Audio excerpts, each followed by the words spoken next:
Интернет желесиндеги акыркы жана бүйүр кызыткан маалыматтар менен тааныштырып, сайтка саякат көрсөтүүсү кайрадан өз эфирин баштайт. Саламатсыздарбы? Бабанов менен Жээнчораев уруша кеткени кабарланды. Камактан жүрөгү сыгылып калган Өмүрбек Бабанов командасына кыянаттык кылууну көздөп, алдыга эч кимдин чыкпай калышына кызыктар болду. Бул боюнча партиялашы Мирлан Жээнчораев шефи менен пикири келишпей айтыша кетип, саясатта өз алдынча кетүүгө бел байлаганын кабарлашты.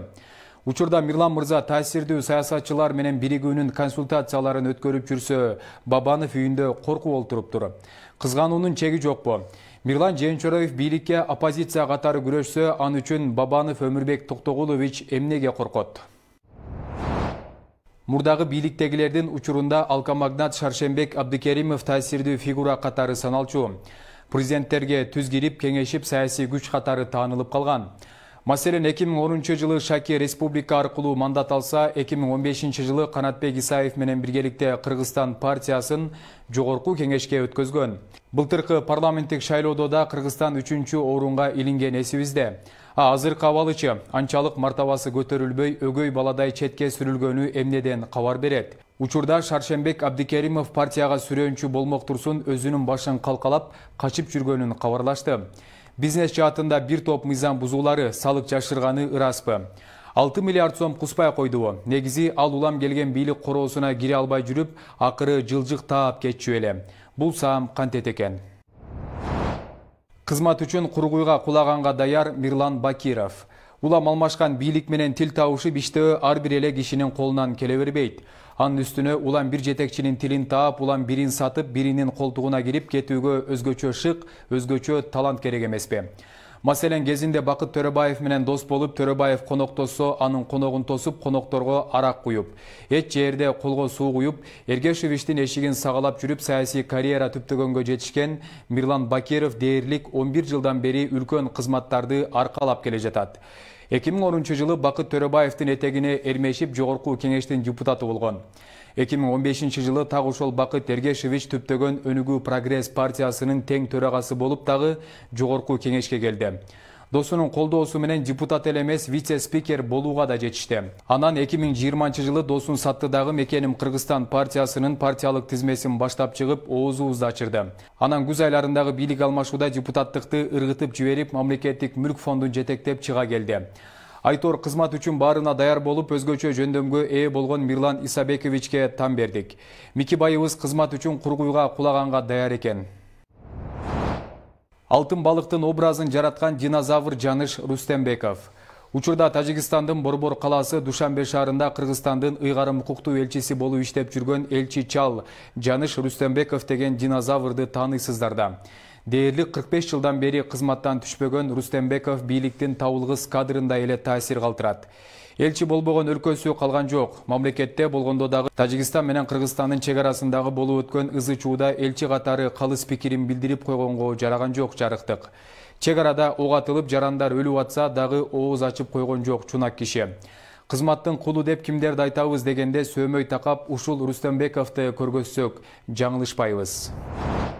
Адил Турдукулов, Садыр Жапаров тышкы саясатта кыраакы, көз карандысыз жана чыныгы лидер экен. Журналист Адил Турдукулов президент Садыр Жапаровдун Душанбедеги билдирүүлөрү тууралуу Facebook социалдык тармактагы баракчасына төмөндөгүдөй пикирин калтырган. Садыр Жапаров Кыргыз Республикасынын ичиндеги бардык кемчиликтерге карабай тышкы саясатта кыраакы, көз карандысыз жана чыныгы лидер экенин көрсөтүп жатат. Душанбедеги жолугушууда ал башкалар айтуудан корккон пикирлерди айтты. Биз талиптер менен чыныгы күч катары сүйлөшүшүбүз керек. Анткени бул улуттук жана регионалдык коопсуздуктун маселеси. Ошондой эле ЖКК өз мүчөлөрүн коргой албаган алсыз уюм экен. Бул абдан катаал билдирүү деп жазган Турдукулов. Чолпонбек Абыкеев, жакын арада өлкөдө кээ бир окуялар болот. Жакын арада өлкөдө айрым окуялар орун алат. Бул тууралуу мамкатчы Чолпонбек Абыкеев биринчи радионун эфиринде билдирди. Митингдер болот деген чакырыктар бар. Бул адамдар алдын алуу үчүн укук коргоо органдарына чакырылган. Муну саясатчылар дароо эле кысымга алып жатышат деп чыгышты, деди ал. Ал 30 жылдан бери бийликте турган, мамлекеттик кызматтарда олтурган жана дагы эле жогорку кеңешке шайланууга аракет кылып жаткан саясатчылар тууралуу да сөз кылды. Менимче алар муну атайлап жасап жатышат. Аларга пиар эле керек. Эң арзан пиар бул алардын кыйкырыгы. Аларды суракка чакырса, камоо аракети болуп жатат, бийлик саясатчыларга кысым көрсөтүп жатат деген эле кыйкырыктары. Массалык маалымат каражаттары ал жакка чуркап бул тууралуу маалымат жазышууда. Алар муну менен өздөрүнө упай топтоп жатышат, деди Абыкеев. Абыкеев эл анархияга жакын экенин да кошумчалады.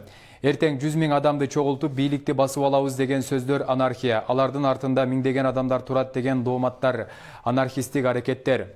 Биз мындан арылып демократияга келишибиз керек, биз мыйзамдарды сыйлашыбыз керек, деди ал. Бийликти күч менен басып алууга шектелип жаткан Алмаз Сарыбаев ачкачылыкты улантып жатат. Бийликти күч менен басып алууга шектелип жаткан Алмаз Сарыбаев ачкачылыкты улантып жатат. Бул тууралуу Суперчекит KG порталына Акыйкатчы институтунан маалымдашты.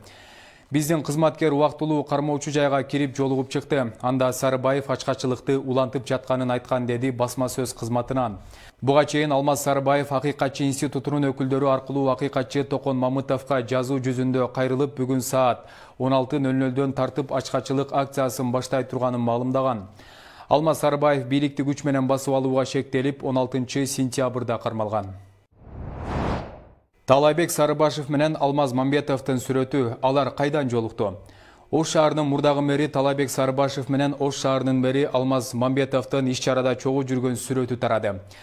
Талайбек Сарыбашев Бишкек шаарына мэр болуп келгенде анын кеңешчиси болуп дайындалган Азамат Апсатаров Сарыбашев азыркы тапта алдыда өтө турган парламенттик шайлоого даярданып жатканын айтты. Азыр шайлоого даярданып жатат, бирок кайсы партия менен бара турганы жана башкалары белгисиз, деди Апсатаров. Ал эми жогорудагы сүрөт кечээ 19 сентябрда Ош шаарында ачылган эс алуучу жайлардын бириндеги иш-чарада тартылганы кошумчаланды. Талайбек Сарыбашев 10 күн Бишкек шаарында мэр болуп иштеп, андан соң парламенттик шайлоого аттана турганын айтып, кызматтан өз арызынын негизинде кеткен. Президенттин Ош облусундагы ыйгарым укуктуу өкүлү Зиядин Жамалдинов айыл өкмөттөргө текшерүү келгенде кой союп, коноктогонду токтотууга чакырды. Мындай пикирин ал Ош облусунда эл менен жолугушуу учурунда билдирди. Азыр айыл өкмөттөрүн текшерүү органдары кезекке коюп алган экен. Алар текшерүүгө барарда биз 4-5 киши болуп келебиз, бизге чай даярда дейт. Анан айыл өкмөттөргө барып союшту жейт. Эмне жейсиңер? Айыл өкмөтү ошону өз чөнтөгүнөн чыгарып жасап жатабы? Жок, бардыгын бюджеттин эсебинен алып, ошого чай берип жатат. Азыр ушундай чай бергенди токтотолу деген тапшырма берип жатам. Мен аны өзүмдөн баштадым. Азыр 5 районду кыдырып келдим. Бир дагы жердин союшун жеген жокмун. Чайын ичкен жокмун. Эч нерсе болбой эле келдим, деген ал. Зиядин Жамалдинов Ош облусунун өкүлү болуп 22 июлда дайындалган. Интернет желесиндеги сайттардан алынган маалыматтар мына ушулар болду. Урматтуу телекөрүүчүлөр, 7 каналдын YouTube-дагы, Facebook-дагы жана Instagram-дагы баракчаларына катталууну унутпаңыздар. Эскерте кетсем, сайттардан алынган маалыматтардын маани маңызына 7 канал жоопту эмес. Кечиңиздер көңүлдүү улансын, саламатта калыңыздар.